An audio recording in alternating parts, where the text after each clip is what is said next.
नमस्कार, यो एभिन्यूज खबरको संकेत हो। तपाई अहिले एभिन्यूज@7 मा हुनुहुन्छ। म प्रभा थापा। म विष्णु बसौला। प्रारम्भमा मूल खबर। नेपालमा एकै दिन 9146 जनामा कोरोना संक्रमण, 50 जनाको मृत्यु। उपत्यकामा मात्रै 4000 बढी संक्रमित थपिए। सेरम कम्पनीमा अवरोध हुँदा कोरोना विरुद्धको खोप आउन ढिलाइ भएको सरकारको प्रश्नोक्ति, कुनै पनि अनियमितता नभएको दावी। दीप बस्नेतलाई 5 लाख धरौटीमा रिहा गर्न सर्वोच्चको आदेश। शोभाकान्त ढकाललाई थुनामुक्त गर्न न्यायाधीशहरूको राय बाजियो। बागमतीमा हुन लागेको राष्ट्रिय सभा उपनिर्वाचनमा 3 जनाको उम्मेदवारी, एमालेकै 2 उम्मेदवार बीच प्रतिस्पर्धा।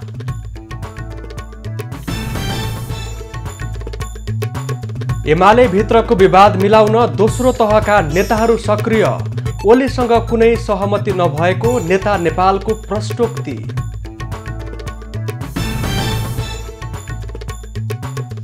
ब्राजिलमा प्रहरी कारबाहीका क्रममा गोली हानाहान, 25 जनाको मृत्यु। मेट्रो रेलमा सवार 2 यात्रु समेत घाइते।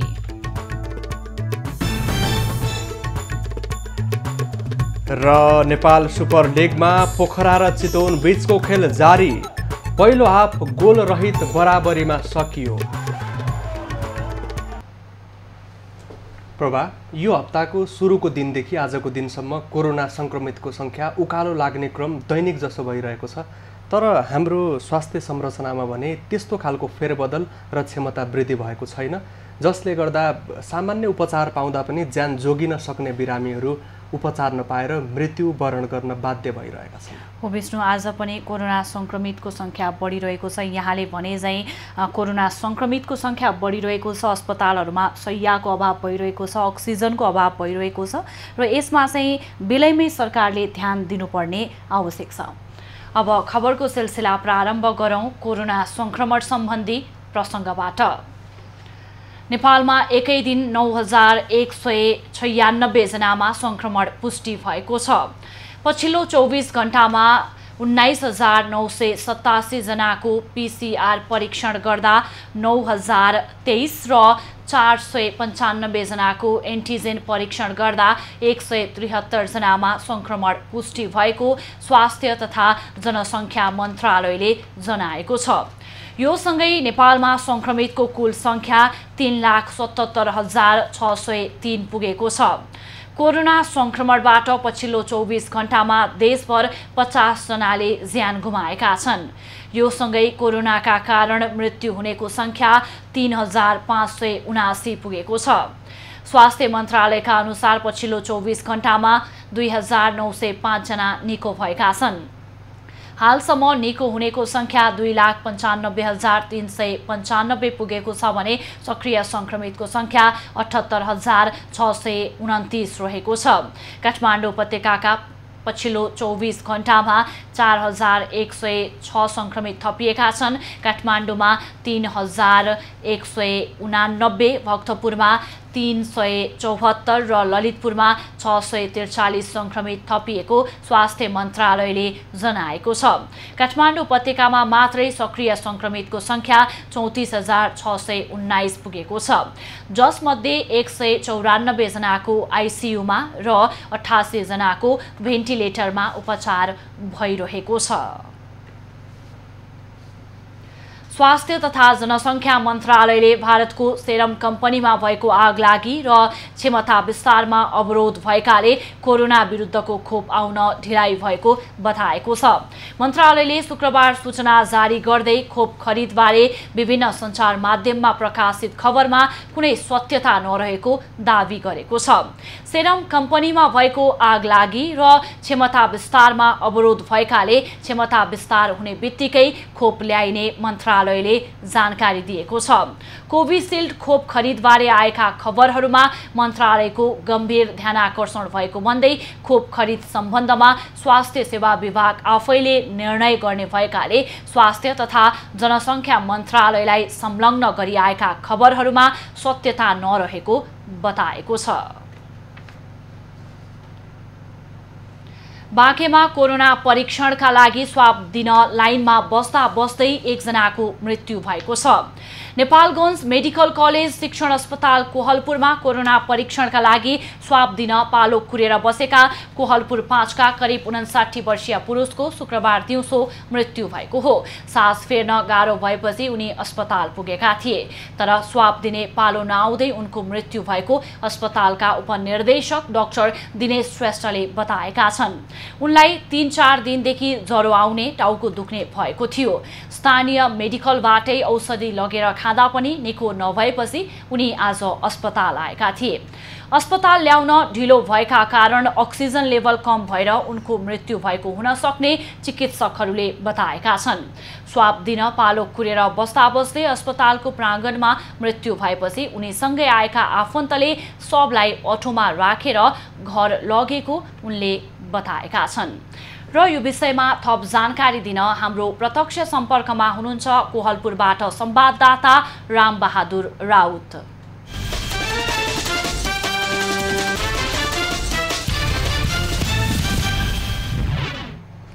राम, बाँकेमा कोरोना परीक्षणका लागि स्वाब दिन आएका व्यक्ति नै लाइन बस्दा बस्दै उनको मृत्यु भएको खबर आएको छ। खासमा के हो, विस्तृतमा जानकारी गराउनुस् न। कोहलपुर स्थित मेडिकल कलेजमा कोरोना संक्रमित या हुन जानकारी सकेन। कोरोना परीक्षणको स्वाब परीक्षणको लागि पालो कुरेर बसेका नगरपालिका वडा नम्बर 59 वर्षीय पुरुषको आज गाह्रो भएपछि मेडिकल कलेज कोरोना परीक्षणका लागि स्वाब दिन भएको थियो, तर पालो निधन भएको छ। राम, आज त पालो कुर्दा कुर्दै दुःखद निधन भएको छ। कोहलपुर लगायत बाँके कोरोना संक्रमित धेरै फैलिएको जिल्ला हो। त्यहाँ यस्ता संक्रमणको आशंका गरिएका बिरामीले नमुना परीक्षण गराउनको लागि नै नसक्ने अवस्था हो कि सम्बन्धित व्यक्तिहरू परीक्षण गराउनका लागि नचाहिरहँदाखेरि यस्तो खालको घटना भइरहेको हो? विष्णु, पक्कै पनि बाँकेमा चाहिँ अधिकांश मानिसहरू अहिले कोरोना संक्रमितहरू घरमा बस्दै गर्नुभएको छ। उहाँहरूले घरमा स्वास्थ्य लाभ लिइरहेको अवस्थामा स्वास्थ्यमा गम्भीर समस्या आएपछि मात्रै अस्पताल पुर्याउने दिएको छ। विशेष गरी कोरोना पोजिटिभहरू अधिकांश घरमै होम आइसोलेसनमा बसिरहनु भएको छ र उहाँहरूको चाहिँ घरमै होम आइसोलेसन बसिरहेको बेला स्वास्थ्यमा गम्भीर प्रकारको समस्या आएपछि उहाँहरूलाई अस्पताल पुर्याउँदै कतिपयको ज्यान गएको छ। कतिपयले चाहिँ अहिले बाँकेमा अक्सिजन, नेपाल मेडिकल कलेज कोहलपुरमा अक्सिजन अभावका कारण बिरामीहरू थप भर्ना नलिइरहेको अवस्था छ। अक्सिजन अभावका कारण अहिले सो अस्पतालमा 86 जनाले उपचार गरिरहनु भएको छ। उहाँहरूलाई पनि पर्याप्त मात्रामा अक्सिजन नहुँदा थप सङ्कट उत्पन्न भएको छ। कोरोना संक्रमितको संख्या बढिरहेको छ र यसपालि दोस्रो लहरमा भनौँ कोरोना संक्रमितहरू 1-2 दिनमै सिकिस्त हुने र उपचारका लागि अस्पताल पुग्दा अक्सिजन अभाव हुने, शैय्याको अभाव हुने समस्या देखिरहेको छ। यो विषयमा चिकित्सकले के कस्ता सुझावहरू दिइरहेका छन्, त्यहाँ जानकारी गराउनुस् न। विशेष गरी अहिले भर्खरै मात्रै मैले नेपालगञ्ज मेडिकल कलेज कोहलपुरका उपनिर्देशक डाक्टर दिनेश श्रेष्ठसँग सम्पर्क गर्दा उहाँले चाहिँ अक्सिजन अपर्याप्त मात्रामा नहुँदा बिरामीहरूको अस्पतालले उपचार गर्न र भर्ना लिन नसकिरहेको अवस्था छ। विशेष गरी बाँकेमा पछिल्लो समय बिरामीहरूले बेड पनि नपाइरहेको अवस्था छ र पर्याप्त मात्रामा अक्सिजन अभाव हुँदा मेडिकल कलेजले भर्ना नलिरहेको छ भने भेरी हस्पिटलले चाहिँ अक्सिजनको व्यवस्थापन गरिरहेको छ। विशेष गरी मेडिकल कलेज कोहलपुरले नेपाल सरकारसँग नै अक्सिजनको व्यवस्थापन गर्न माग गरेको छ। भारतबाट आयात हुनुपर्ने अक्सिजन पर्याप्त मात्रामा आयात नहुँदा बिरामीहरूलाई अक्सिजन उपलब्ध गराउन नसक्दा बिरामीहरू चाहिँ अहिले पछिल्लो समय गम्भीर सङ्कट। धन्यवाद राम। संवाददाता राम रावल कोवलपुरबाट सम्पर्कमा रहनुभएको थियो।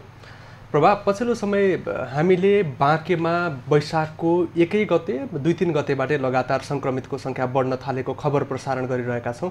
त्यहाँ अहिलेको अवस्था झनै भयावह छ। हामी आज 4औं हप्तामा छौँ। अहिलेसम्म स्वास्थ्य प्रणाली, स्वास्थ्य संरचना, जनशक्ति व्यवस्थापन, त्यसै गरी स्वास्थ्य कर्मीको व्यवस्थापन गर्ने विषयमा त्यति गम्भीरताको साथ लिएर तदारुकताको साथ काम भएको देखिएन। पक्कै विष्णु, यो यहाँले भने चाहिँ तदारुकता नदेखाउँदा यो घटना भइरहेको छ। अब यस्ता घटना नहुनका लागि सम्बन्धित निकायले बेलामा ध्यान दिएन भने अझ अवस्था थप भयावह नहोला भन्न सकिने अवस्था छैन।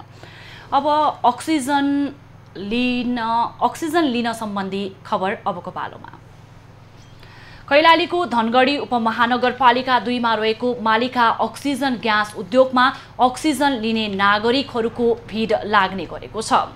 सुदूरपश्चिम प्रदेशमा अक्सिजन अभावका कारण मृत्युदर बढिरहेका बेला उद्योगमा अक्सिजन लिनेको भिड लाग्न थालेको हो। सो उद्योग पाउने 2 घण्टामा 1 दर्जन सिलिन्डर अक्सिजन उत्पादन गर्ने गरेको उद्योगले जनाएको छ। उद्योगमा लाइनमा बस्दै आफूले अक्सिजन प्राप्त गरेको र उद्योगले अक्सिजन सबैलाई पुर्याउन पहल गरिरहेको बिरामीका आफन्तहरूले बताएका छन्। उहाँ त अरूजना त तपाईँको धेरै नै टाइम लाग्यो, अरू म जस्तै धेरै छन्, दिनभरि कति वेट गरेका छन्, सबैलाई यिनीहरूले पुर्याउनु भएको छन्। अब एउटा सबैलाई यति धेरै 9 जिल्लाका पेसेन्टहरूलाई धान्दा त अब पालो दिइरहेछन्। जे भनौँ अब धैर्य नै हो। अब कसैलाई एकदमै इमर्जेन्सी हुन्छ, कसैले के गर्छ। धनगढीका सबै अस्पतालमा अक्सिजनको अभाव सिर्जना भएपछि बिरामीका आफन्तहरू अक्सिजनका लागि उद्योगमै जान थालेका छन्। प्रदेश अक्सिजन प्लान्ट कम हुँदा अहिले सुदूरपश्चिम प्रदेशमा अक्सिजनको हाहाकार भइरहेको छ। बालुवाटार जग्गा प्रकरणका मुख्य अभियुक्त शोभाकान्त ढकाललाई थुनामुक्त गर्ने नगर्ने बारे न्यायाधीशहरूबीच राय बाजिएको छ। न्यायाधीश ईश्वर प्रसाद खतिवडा र आनन्दमोहन भट्टराई बीच राय बाजिएको हो। खतिवडाको राय 3 करोड धरौटी लिएर ढकाललाई छाड्ने भन्ने छ भने भट्टराईको राय छाड्न नहुनेमा रहेको छ। 2 न्यायाधीशको राय बाजिएपछि अब यो मुद्दा पूर्ण इजलासमा जाने भएको छ। यसैबीच सोही प्रकरणमा पूर्वपक्षका क्रममा थुनामा रहेका अख्तियार दुरुपयोग अनुसन्धान आयोगका पूर्व प्रमुख आयुक्त दीप बस्नेतलाई रिहा गर्न सर्वोच्च अदालतले आदेश दिएको छ। सोही इजलासले 5 लाख धरौटीमा रिहा गर्नको लागि आदेश दिएको छ। ललिता निवास जग्गा प्रकरणमा विशेष अदालत काठमाडौँले बस्नेतलाई पूर्वपक्षको लागि थुनामा राख्न आदेश दिएको थियो। कारागार कार्यालय दिल्ली बजारमा थुनामा रहेका दीप बस्नेतको तर्फबाट प्रज्वल अधिकारीले सर्वोच्चमा बन्दी प्रत्यक्षीकरणको रिट दायर गरेका थिए। कारागारमा रहँदा कोरोना संक्रमण भएपछि उनको तर्फबाट अधिकारीले बन्दी प्रत्यक्षीकरणको रिट दायर गरेका हुन्। आफू मुटुको रोगी समेत भएकाले धरौटीमा रिहा भई मुद्दा लड्न पाउनुपर्ने बस्नेतको माग रहेको थियो। राष्ट्रिय सभा उपनिर्वाचनको लागि 3 जनाको उम्मेदवारी दर्ता भएको छ। बागमती प्रदेश अन्तर्गत राष्ट्रिय सभा सदस्यको लागि जेठ 6 गते हुन लागेको उपनिर्वाचनको लागि 3 जनाको उम्मेदवारी दर्ता भएको हो। प्रदेश निर्वाचन आयोगको कार्यालय हेटौडाका अनुसार नेकपा एमालेका तर्फबाट गृहमन्त्री समेत रहेका रामबहादुर थापाले, नेपाल मजदुर किसान पार्टी नेमकिपाको तर्फबाट कृष्ण बहादुर तामाङले र डाक्टर खिमलाल देवकोटाले स्वतन्त्र रूपमा उम्मेदवारी दर्ता गराएका छन्। यसअघि माओवादी केन्द्रबाट राष्ट्रिय सभाको सदस्य रहेका थापाको प्रस्तावकमा बागमती प्रदेशका मुख्यमन्त्री डोरमणि पौडेल र समर्थकमा बागमती प्रदेशकी सामाजिक विकास मन्त्री सरस्वती बस्नेत थापा रहेका छन्। उम्मेदवारी दर्तापछि थापाले एमालेको मत संख्या नै बढी भएको भन्दै आफ्नो जित सुनिश्चित भएको बताए। 9564 मत मध्ये हाम्रो पार्टीको 5130 मत छ। त्यसकारणले यो मतले नै के स्पष्ट गरेको छ भने यो निर्वाचनमा मेरो विजय चाहिँ सुनिश्चित छ। नेपाली कांग्रेस, नेकपा माओवादी केन्द्र, जनता समाजवादी पार्टी र नेकपा एमालेको माधव नेपाल समूहको विपक्षी गठबन्धनको समर्थनमा स्वतन्त्र उम्मेदवारी दिएका देवकोटा बागमती प्रदेशको योजना आयोगको उपाध्यक्ष थिए। नेकपा एमालेको माधव नेपाल समूहसँग नजिक रहेका देवकोटाको प्रस्तावकमा माओवादी केन्द्र बागमती प्रदेश सभा संसदीय दलका नेता शालिग्राम जमकट्टेल र समर्थकमा नेपाली कांग्रेस संसदीय दलकी प्रमुख सचेतक राधा घले छन्। उम्मेदवारी दर्तापछि देवकोटाले सरकार अहिले संविधान र राजनीति प्रणाली ध्वस्त पार्न लागेको भन्दै संविधान जोगाउनका लागि आफूले उम्मेदवारी दिएको बताए। ठुलो त्याग र तपस्याबाट जुन प्राप्त गरेको संविधान हो, यो संविधानको रक्षा गर्ने हो, यो व्यवस्थाको यो बहुदलीय गणतन्त्रको यो संहिताको रक्षा गर्ने हो। मेरो योगदान, मेरो प्रयास त्यसैमा हुनेछ। राष्ट्रिय सभा सदस्य उपनिर्वाचनमा नेपाल मजदुर किसान पार्टी नेमकिपाले पनि छुट्टै उम्मेदवारी दिएको छ। काभ्रेका कृष्णबहादुर तामाङको प्रस्तावकमा नेमकिपाका प्रदेश सांसद सुरेन्द्र राज गोसाई र समर्थकमा प्रदेश सांसद सिर्जना सैयाजु छन्। तामाङले आफू पार्टीको निर्देशन अनुसार उम्मेदवारी दिएको बताए। हाम्रो पार्टीको निर्देशन अनुसार जाने हो। जित्यो भनेदेखि हामी जुन नियम अनुसार काम गर्छौँ त्यो निर्देशन अनुसार काम गर्ने कुरा हो र ठुलो र सानोको कुरा कानुनमा त्यो उल्लेख गरेको हुँदैन। कानुन सबैले बराबर अधिकार हुन्छ। त्यसकारण हामीले जितेको खण्डमा गर्नुपर्ने हाम्रो आफ्नो कर्तव्य जुन कानुनमा लेखेको हुन्छ त्यो अनुसारको हामी काम गर्छौँ। राष्ट्रिय सभामा बागमती प्रदेशको अन्य समूहबाट निर्वाचित रामबहादुर थापा बादलले आफू निर्वाचित भएको दल नेकपा माओवादी केन्द्र परित्याग गरेपछि सो स्थान खाली भएको थियो। सोही ठाउँमा निर्वाचन आयोगले जेठ 6 गते उपनिर्वाचन गर्न लागेको हो। राष्ट्रिय सभा सदस्यको निर्वाचनमा प्रदेश सभा सदस्य र स्थानीय तहका प्रमुख र उपप्रमुख मतदाता हुने प्रावधान रहेको छ। नेकपा एमालेको एकता जोगाउनको लागि एमालेका विभिन्न तहका नेताहरूका बीच छलफल चलिरहेको छ। पार्टीको एकता जोगाउनको लागि एमालेको केपी ओली पक्ष र माधव नेपाल पक्षका नेताहरूको दौडधुप जारी रहेको छ। तर एकताको लागि ठोस प्रस्ताव भने प्रस्तुत भएको छैन। एमालेको विवाद मिलाउनको लागि राष्ट्रपति विद्यादेवी भण्डारी, महासचिव ईश्वर पोखरेल, अर्थमन्त्री विष्णु पौडेल, घनश्याम भुषाल, योगेश भट्टराई लगायतका नेताहरूले पहल जारी राखेका छन्। एकता कायम राख्न माग गर्दै गण्डकी प्रदेशका 11 जना जिल्ला अध्यक्षले माग गरेका छन्। यसैबीच नेकपा एमालेका नेता माधव नेपालले अध्यक्ष एवं प्रधानमन्त्री केपी ओलीसँग अहिलेसम्म कुनै पनि सहमति नभएको बताएका छन्। उनले शुक्रबार सामाजिक सञ्जालबाट सहमति भएको भन्ने कुनै किसिमको भ्रममा नपर्न, नअल्मलिन र सुदृढ साथै सशक्त पार्टी बनाउने महान अभियानमा लागिरहनको लागि आह्वान गरेका छन्। नेता नेपालले सहमतिको लागि वार्ता र लचकता अपनाउने पनि बताएका छन्। नीति र विधिको आधारमा चल्ने सुदृढ र एकताबद्ध एमाले चाहेको नेपालको भनाइ छ। 2077 फाल्गुन 28 गते र तत्पश्चातका बैठकहरू र त्यसले गरेका निर्णय फिर्ता लिनुपर्ने र 2075 जेठ 2 गतेको कमिटी विधान र नेतृत्व नै आफूहरूको बटम लाइन भएको नेता नेपालले जनाएका छन्। नेपालले सिद्धान्तनिष्ठ क्रान्तिकारी नीति र विधिको आधारमा चल्ने सुदृढ र एकताबद्ध एमाले आफूहरूले चाहेको पनि स्पष्ट पारेका छन्। प्रधानमन्त्री केपी ओलीले संवैधानिक परिषदको बैठक बोलाएका छन्। परिषदमा अध्यक्ष समेत रहेका प्रधानमन्त्री ओलीले आइतबार बस्ने गरी बैठक बोलाएका छन्। लोकसेवा आयोगमा अध्यक्षसहित सबै पदाधिकारी रिक्त रहेका छन् भने अख्तियार दुरुपयोग अनुसन्धान आयोगमा 2 पदाधिकारी र निर्वाचन आयोगमा 1 पदाधिकारी रिक्त रहेका छन्। समावेशी आयोगले पनि पूर्णता पाएको छैन। बैठकले रिक्त रहेका संवैधानिक आयोगमा पदाधिकारी सिफारिस गर्ने सम्भावना रहेको छ। सरकारको सिफारिसमा राष्ट्रपति विद्यादेवी भण्डारीले संवैधानिक परिषद सम्बन्धी अध्यादेश हालै मात्र जारी गरेकी थिइन्। अध्यादेश अनुसार परिषदको उपस्थित सदस्यको बहुमतले नियुक्ति सिफारिस गर्न सक्ने व्यवस्था रहेको छ। प्रभा, यो महामारीको समयमा व्यक्तिगत स्वतन्त्रताभन्दा सामाजिक सुरक्षा महत्त्वपूर्ण सोच्नुपर्ने समय हो। सरकारले केही निर्देशन दिइसकेको छ, धेरै व्यक्तिहरूले पालना गरेको देखिएको छ, थोरै व्यक्ति काठमाडौँका सडकमा हिँडडुल गरेको, स्वास्थ्य मापदण्ड पालना नगरेको देखिएको छ। जबसम्म नागरिकहरू सचेत बन्दैनन् तबसम्म यो निषेधाज्ञा थपिँदै गएर जनजीवन अझ बढी जटिल बन्दै जान्छ भन्नेतर्फ सबै सजग हुन आवश्यक छ।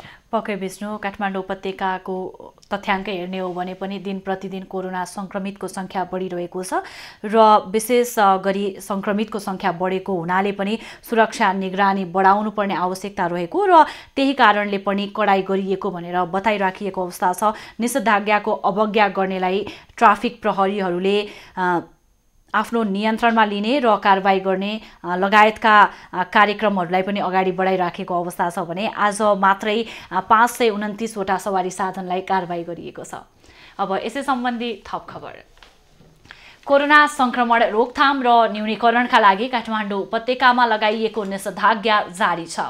निषेधाज्ञामा थप कडाई गरे पनि सडकमा सवारी साधनको सङ्ख्यामा भने कमी आउन सकेको छैन। अत्यावश्यक बाहेक विवाह लगायत सार्वजनिक सेवाका गाडीहरू सञ्चालन भइरहेका छन्। शुक्रबार बिहानै निषेधाज्ञाको अवज्ञा गरी चलाइएका 529 वटा सवारी साधनलाई काठमाडौँ उपत्यकाको विभिन्न स्थानमा ट्राफिक प्रहरीले होल्ड गरेको छ, जसमा 422 वटा दुई पाङ्ग्रे, 80 वटा चार पाङ्ग्रे र 27 वटा ठूला सवारी साधन रहेको ट्राफिक प्रहरीले जनाएको छ।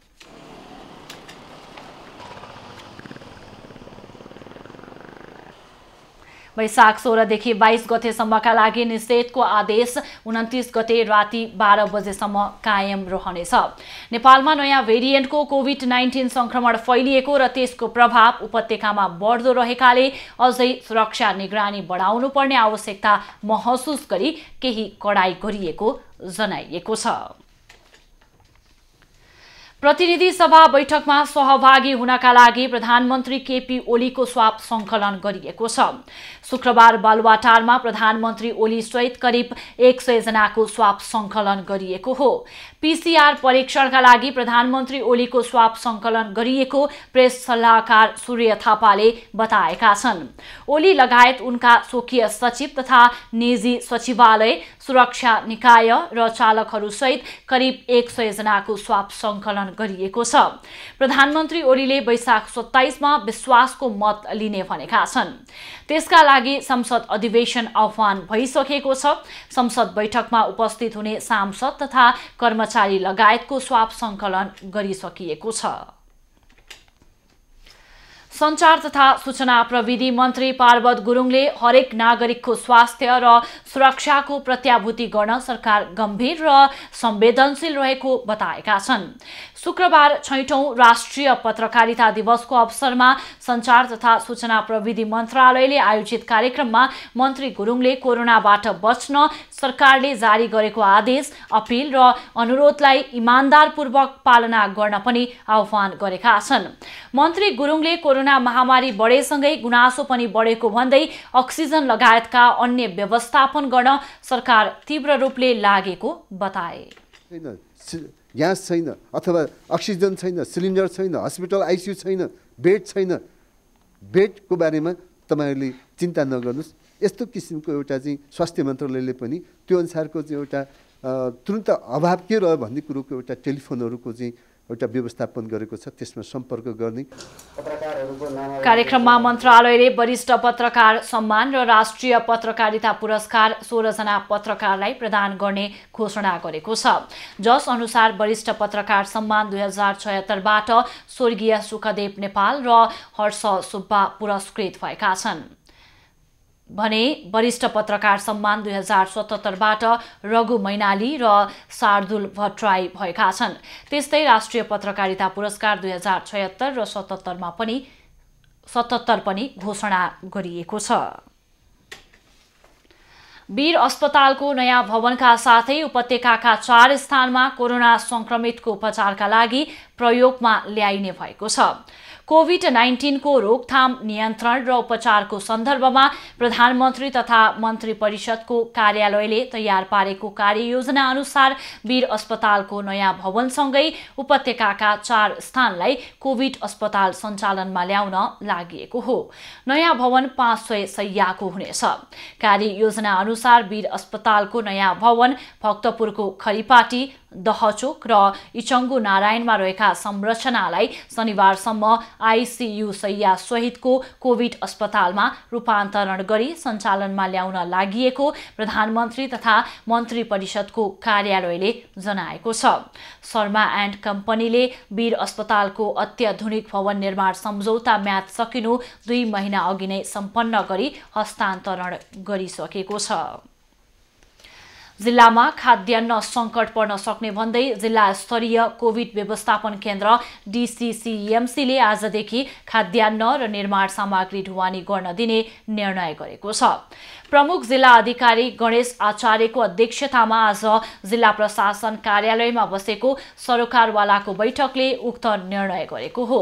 जिल्लामा उडान भर्दै आएका 3वटै निजी विमान कम्पनी सीता एयर, तारा एयर र समिट एयरका प्रतिनिधि सहितको बैठकले यस्तो निर्णय गरेको हो। सोमबार नेपालगञ्ज र सुर्खेत हुँदै जिल्ला आएका यात्रुहरूमध्ये एन्टिजेन परीक्षण गरिएका 8 जनामा कोरोना संक्रमण देखिएपछि नेपालगञ्ज र सुर्खेतसँगबाट उडान बन्द गर्ने निर्णय गरिएको थियो। हरेक दिन बढ्दो संक्रमणको अवस्थालाई हेर्दा पछि स्थिति भयावह हुन सक्ने अवस्थालाई मध्यनजर गर्दै जिल्लामा खाद्यान्न सङ्कट हुन नदिन हवाई उडान सुचारू गर्ने निर्णय गरेको प्रमुख जिल्ला अधिकारी आचार्यले बताएका छन्। एयरलाइन्सद्वारा ढुवानी गरेर ल्याइएका सामग्रीहरू वैशाख 28 गतेपछि मात्रै सम्बन्धित व्यक्ति र निकायमा लैजान दिइनेछ। निजी विमान कम्पनीले ढुवानी गरेर ल्याएका खाद्यान्न, निर्माण सामग्री र दैनिक उपभोग्य सामग्री अपलोड गर्न लोडरले अनिवार्य PP सेट लगाउनु पर्ने बताइएको छ। झापाको कन्काई नगरपालिका स्थित कोटी होममा 1.5 करोड रुपैयाँको लगानीमा जनस्तरबाट स्थापना गरिएको कोरोना भाइरस परीक्षण गर्ने PCR ल्याबको प्रभावकारिता बढ्दै गएको छ। एकका लागि एक अभियानको अग्रसरतामा अन्तर्राष्ट्रिय झापाली समाज र जिल्ला सहकारी सङ्घको साझेदारीमा 10 महिना अघि स्थापना गरिएको परीक्षण प्रयोगशालाको प्रभावकारिता कोरोनाको दोस्रो लहरमा बढेको छ। झापाको कन्काई नगरपालिका स्थित कोटी होममा 1.5 करोड रुपैयाँको लगानीमा जनस्तरबाट स्थापना भएको अहिलेको ल्याबमा दैनिक 200 भन्दा बढी व्यक्तिको PCR परीक्षण गरिदिई आएको एकको लागि एक अभियानले जनाएको छ। समुदायबाट 2 रुपैयाँ 4 रुपैयाँ देश विदेशबाट सहित जुन एउटा चाहिँ रकम उठाएर हामीले यो PCR ल्याब स्थापना गऱ्यौँ, त्यो चाहिँ एउटा राम्रो काम गरेछौँ भन्ने हिसाबले अहिले हामीलाई महसुस भएको छ। र यो सबै यो झापालीहरू र यसलाई सहयोग गर्नेहरूलाई पनि म धन्यवाद दिन चाहन्छु। नागरिक स्तरबाटै मुलुकमै पहिलो पटक स्थापना गरिएको ल्याब मेची प्रादेशिक अस्पतालको मातहतमा रहने गरी सरकारलाई केही महिना अघि नै हस्तान्तरण गरिएको छ। स्थापना गरिएको परीक्षण प्रयोगशालामा हालसम्म 12,000 बढी व्यक्तिमा कोभिड-19 को परीक्षण गरिसकिएको छ। अहिले जुन कन्काईमा अवस्थित PCR ल्याबको अहिले यतिखेरको अवस्थामा प्रभावकारिता धेरै बढेको छ। दैनिक 150 भन्दा बढी मानिसहरूले त्यहाँ जुन टेस्ट गराइराख्नु भएको छ। जिल्लामा कोरोना संक्रमितको संख्या दैनिक थपिएसँगै मेची प्रादेशिक अस्पताल भद्रपुरको स्वामित्वमा रहेको यो ल्याबमा अहिले परीक्षणको दायरा बढाइएको मेची प्रादेशिक अस्पतालले जनाएको छ। स्थापना गरिएको ल्याब सञ्चालनमा आइसँगै झापा, इलाम, पाँचथर, ताप्लेजुङ सहित प्रदेश 1 का विभिन्न जिल्लाहरूमा सङ्कलित नमुना परीक्षणमा सहजता भएको अस्पताल प्रशासनको भनाइ छ। एउटा प्रयोगशाला छ, एउटा मेची अञ्चल अस्पतालमै छ, अर्को कन्काई कोटी होममा रहेको प्रयोगशाला छ। यो दुईटै प्रयोगशाला सञ्चालनको अवस्थामा छ। बिचमा दिनको 8-10 भन्दा माथिको सङ्ख्यामा परीक्षण भएको थिएन। परीक्षण एकदम कम थियो।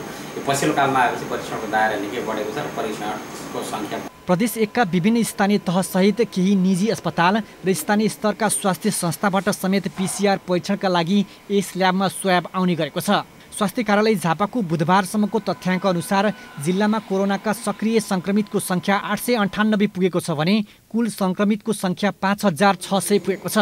सङ्क्रमणबाट जिल्लामा 142 जनाको मृत्यु भइसकेको छ। सन्तोष नेउपाने, झापा। कोरोनाको दोस्रो लहरको कठिन परिस्थितिमा आफ्ना ग्राहकलाई लक्षित गरी एनसेल आजिएटा लिमिटेडले आफ्ना सेवामा विभिन्न उपभोक्ता मैत्री अफरहरू ल्याएको छ। सञ्चार सेवामा पहुँच सदैव आवश्यक छ।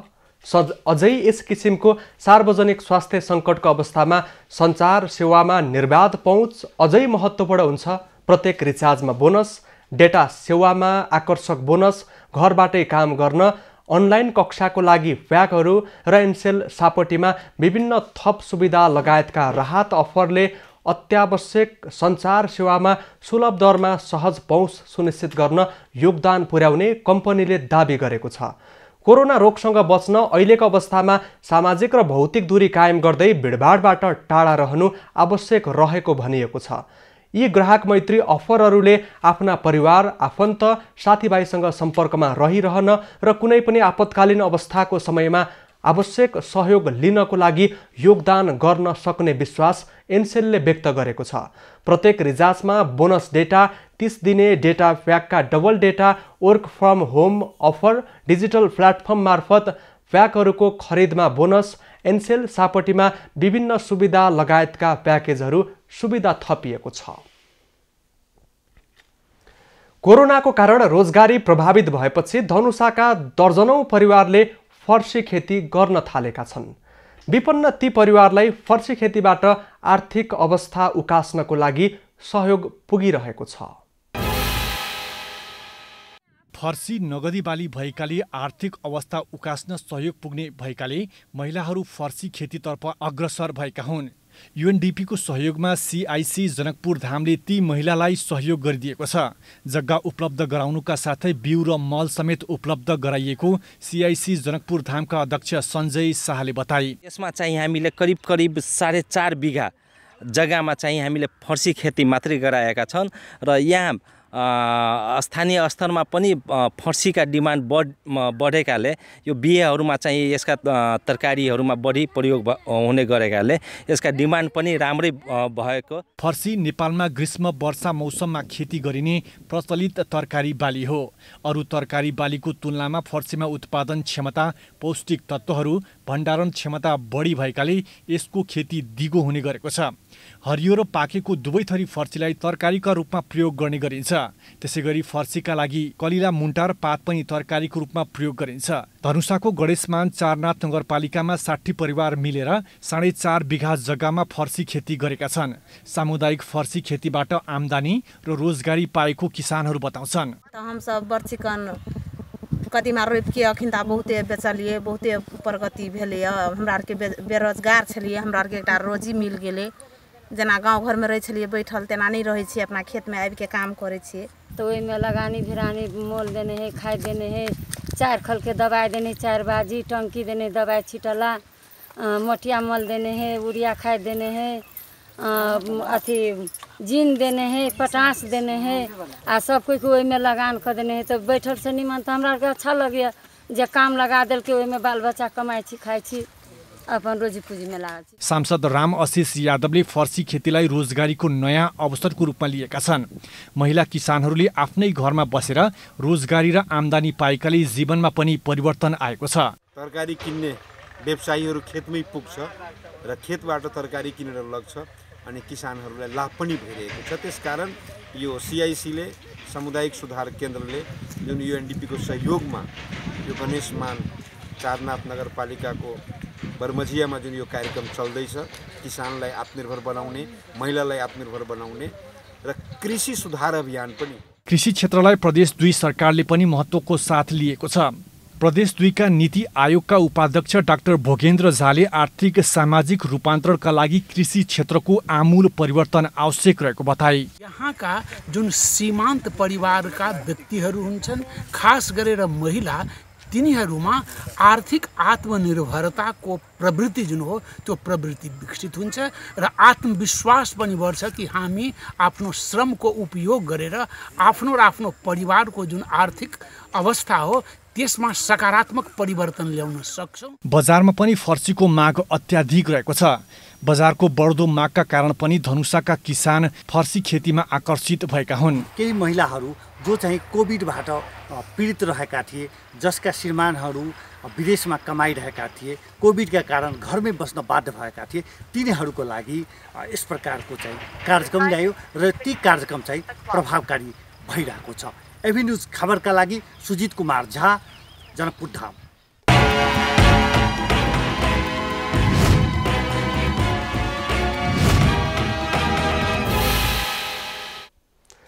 उपत्यकामा मनाइने जात्रा मध्येको सबैभन्दा लामो समय अवधिसम्म मनाइने जात्राको रूपमा प्रख्यात रातो मच्छिन्द्रनाथ तथा मीननाथको रथयात्रा केही दिनपछि सुरु हुँदैछ। रथयात्राको लागि शरीक गराइने रथको निर्माण कार्य यति बेला जोडतोडले भइरहेको छ।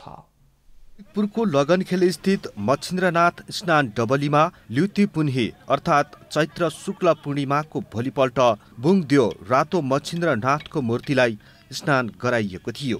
मच्छिन्द्रनाथको स्नान लगत्तै पुलचोकमा 32 हात अग्लो रथ बनाउन सुरु गरिएको हो।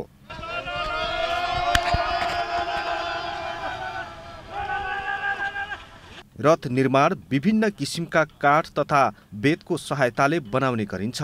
काठकै चुकुल राखी बेतको डोरीले बाँधेर रथ निर्माण गर्ने परम्परा रहेको छ।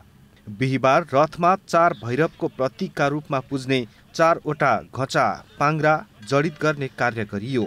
रथ निर्माण गर्न सुरु भएपछि दशमीका दिनमा रथमा घचा पाङ्ग्रा राखिन्छ। प्रत्येक दिन रथमा के जडान गर्ने, के कसरी रथको तयारी गर्ने भन्ने परम्परादेखि नै चल्दै आएको नियमको पालना गरी रथको निर्माण गरिन्छ।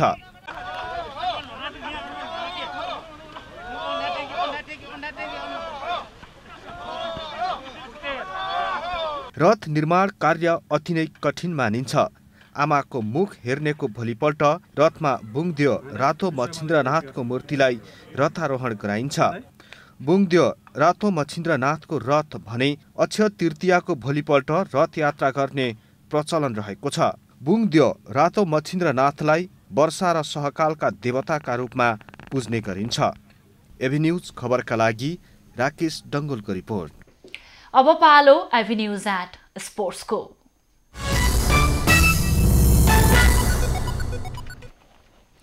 चितवन नेपाल सुपर लिगबाट बाहिरिएको छ।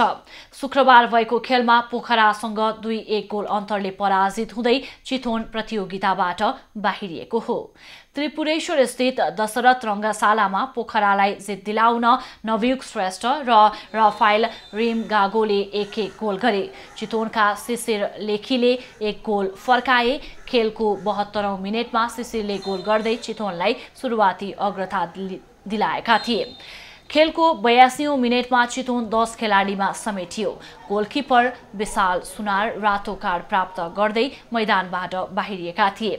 डिभक्स बाहिर निस्केर हातले बल क्लियर गरेपछि उनलाई रेफ्री प्रज्वल छेत्रीले रातो कार्ड दिएका थिए। तर खेलको 86औं मिनेटमा नवयुगले फ्री किकबाट गोल गर्दै पोखरालाई 1-1 गोलको बराबरीमा ल्याए। त्यसपछि खेलको इन्जुरी समयमा रफाइलले गोल गर्दै पोखरालाई 2-1 को जित दिलाएका थिए। अब पालो एभी न्युज एट मौसमको।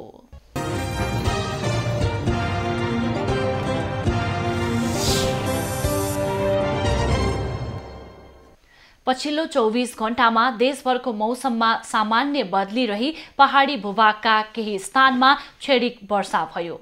आज राति देशभरको मौसममा बदली भई केही स्थानमा मेघ गर्जन, चट्याङ र हावाहुरी सहित हल्कादेखि मध्यम वर्षाको सम्भावना रहेको जल तथा मौसम पूर्वानुमान महाशाखाले जनाएको छ। आज काठमाडौँ उपत्यकाको अधिकतम तापक्रम 26 डिग्री सेल्सियस र न्यूनतम तापक्रम 16 डिग्री सेल्सियस मापन गरियो। आज देशभरको मौसम कस्तो रह्यो त हेरौं देशका विभिन्न स्थानको मौसमी अवस्था।